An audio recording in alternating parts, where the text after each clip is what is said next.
quand on a été en quarantaine, on nous appelait notre matricule en français. Parce que dans le baraquement, nous étions tous des Français.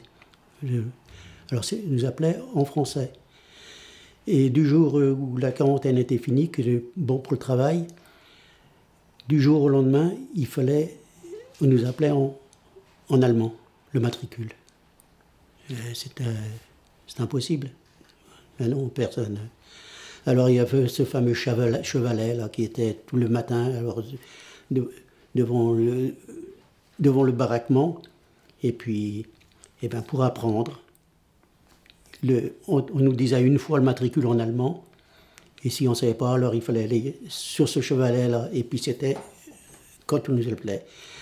Par exemple, moi j'avais le matricule 36 937. Alors c'est 36 937.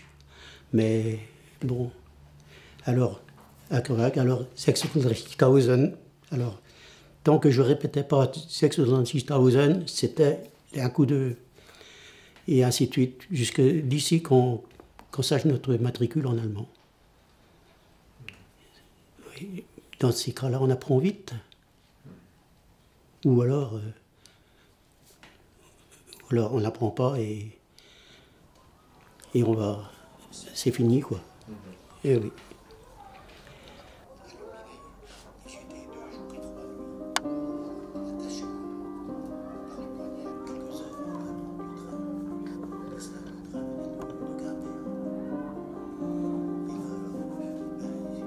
Nous sommes élèves dans le Morbihan. Un demi-siècle, c'est beaucoup pour nous, mais finalement, ce n'est pas si loin. Quand nous serons adultes, les derniers survivants des camps auront disparu. Alors, nous aurons à notre tour la responsabilité de transmettre leurs témoignages, comme des passeurs de mémoire. En attendant, nous avons décidé de porter leurs paroles, d'interpréter leurs mots, de montrer les images qu'ils ont rapportées de cet enfer. Pour ne pas oublier, pour comprendre.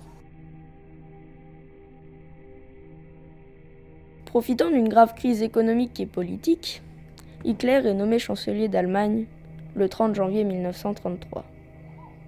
En un peu plus d'un an, il établit une dictature totalitaire. Prônant la supériorité de la race aryenne, il renforce les mesures d'exclusion contre les races dites inférieures. Pour agrandir l'espace vital de la race des seigneurs, Hitler lance un programme de réarmement qui débouche sur une politique d'agression. Le nazisme est par essence un régime raciste et Hitler annonce que certains peuples sont voués à l'esclavage ou à la destruction. Le système concentrationnaire, qui se développe dès mars 1933, est le lieu de la négation de l'homme.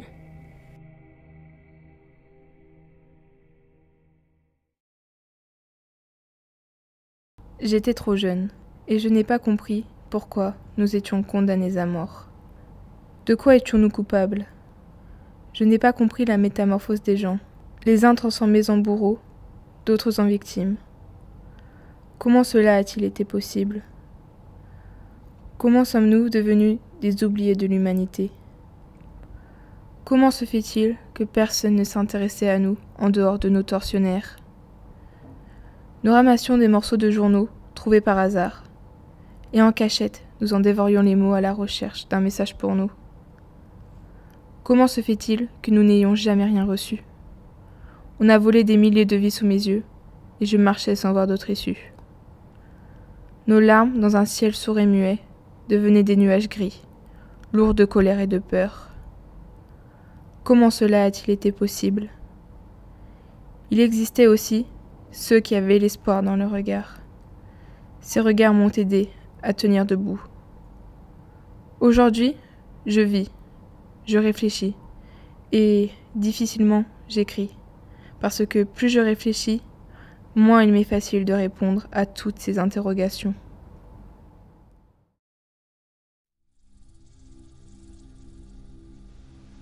Je n'ai pas bu depuis plusieurs jours. J'ai soif. Mes lèvres sont pleines de crevasses. Ma langue est enflée. Et mes seins sont complètement engourdis. Je me serais jeté sur n'importe quelle flaque d'eau si mes camarades n'avaient pas été là pour m'en empêcher. Les pupilles se dilatent. Les yeux deviennent hagards. On vous tient pour fou. J'ai dû sombrer dans l'inconscience, puisque je n'ai le souvenir que d'une sensation de vie qui revient en moi. J'ai senti des gouttes d'eau. D'où venait cette eau? Je ne l'ai su que plus tard. Des compagnes inconnues sont venues à mon secours et ont fait tant de miracles pour m'en procurer. Dans ma mémoire, elles n'ont pas de nom, pas de visage. Je ne sais si elles sont vivantes ou mortes. Je sais que je leur dois la vie.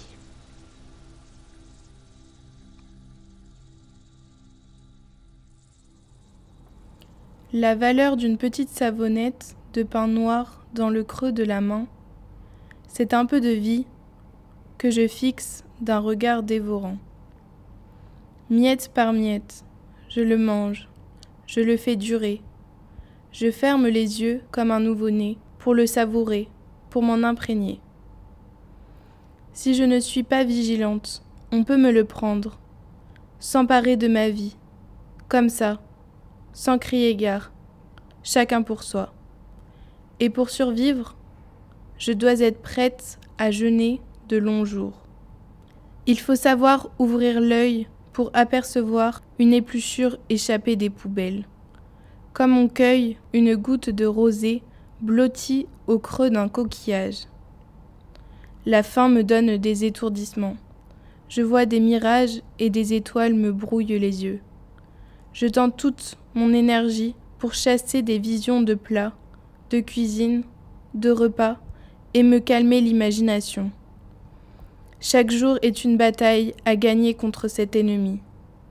Je n'envie pas, cependant, ceux qui n'ont pas connu la faim, parce qu'ils ne connaîtront jamais la joie d'une miette de pain.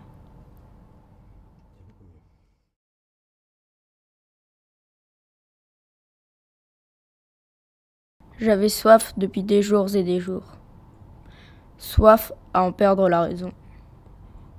Soif à ne plus pouvoir manger, parce que je n'avais pas de salive dans la bouche. Soif à ne plus pouvoir parler, parce qu'on ne peut pas parler quand on n'a pas de salive dans la bouche. Mes lèvres étaient déchirées, mes gencives gonflées, ma langue, un bout de bois. Mes gencives gonflées et ma langue gonflée m'empêchaient de fermer la bouche. Et je gardais la bouche ouverte comme une égarée, avec, comme une égarée, les pupilles dilatées, les yeux hagards. Elle croyait même que j'étais devenue aveugle. J'ai mis longtemps à leur expliquer plus tard que je n'étais pas aveugle, mais que je ne voyais rien. Tous mes sens étaient abolis par la soif.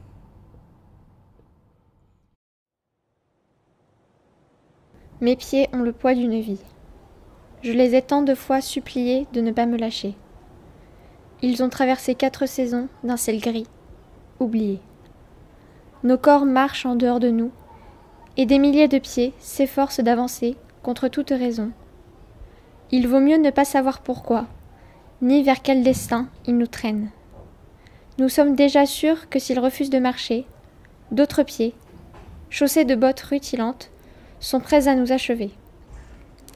À la grande porte des arrivées et des départs, nous devons courir. C'est une routine, presque quotidienne, pour vérifier si nous sommes encore aptes au travail. Des robots glacés sont rangés de chaque côté de la porte, armés de fouets, de chiens et de cannes. Nous courons, engourdis de peur. Pour alléger notre course, pour mieux éviter les coups et les morsures, nous abandonnons nos godasses ou nos sabots. Ralentir, faire un faux pas, c'est être crocheté aussitôt par une canne, mise à part. Sélection fatale. Celles qui viennent enfin de cette longue colonne butent sur des corps sans vie, trébuchent sur des obstacles épars. À pas déréglés, nous continuons à courir, au-delà de la porte, haletantes, par réflexe, avec des visages crispés de peur. Notre vie dépend de nos pieds. Ils sont douloureux et agitent nos courtes nuits. Nous nous demandons, à chaque lever du jour, si nos pieds meurtris, portant le poids trop lourd des âmes dénudées, traverseront encore un lendemain.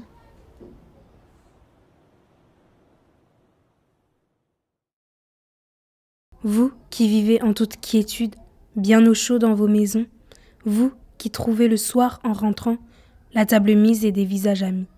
Considérez si c'est un homme que celui qui peine dans la boue, qui ne connaît pas de repos, qui se bat pour un quignon de pain, qui meurt pour un oui, pour un non.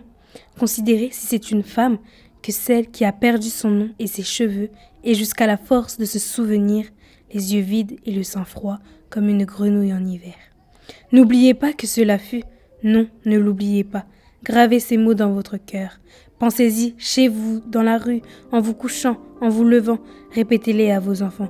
Ou que votre maison s'écroule, que la maladie vous accable, que vos enfants se détournent de vous.